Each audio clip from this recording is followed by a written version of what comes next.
अनेक वेळेस आपण सभागृहामध्ये वन्य प्राण्यांच्या संदर्भामध्ये चर्चा केली जाते।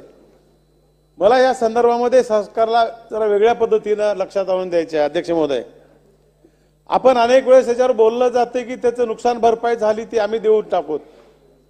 शेतकऱ्याची भरपाई कोणीही देऊ शकत नाही। जसं आपण ड्रिप इरिगेशनला आपण एक अनुदान देतो त्या पद्धतीने जर राज्यामध्ये काही टार्गेट ठरवावं आणि नेट सारख्या जाळ्या लावायसाठी सरकारला आपण एक अनुदान देऊन अशा प्रकारची मदत जर केली तर टप्प्याटप्प्याने ते जाळ्या लावले जातील आणि शेतीमध्ये होणारं प्रचंड नुकसान हे कमी होणार आहे। आमच्याकडे हरणं, डुकरं आणि माकडं आज महाराष्ट्रामध्ये हीच परिस्थिती आहे। हरणाला मारता येत नाही, मारलं तर जेलमध्ये जावं लागतंय।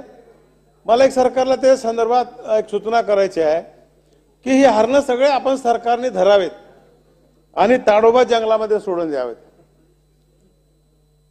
कारण त्याच्यामुळं आम्हाला हरणं मारता येत नाहीत आणि मग ताडोबा जंगलामध्ये त्याचे काही प्राणी आहेत त्याची व्यवस्था तर होईल। म्हणून ह्या संदर्भात आपण जर हा विचार केला, आमची भरपाई नुकसान कोणी देऊ शकत नाही, म्हणून या संदर्भामध्ये सरकारने विचार करावा।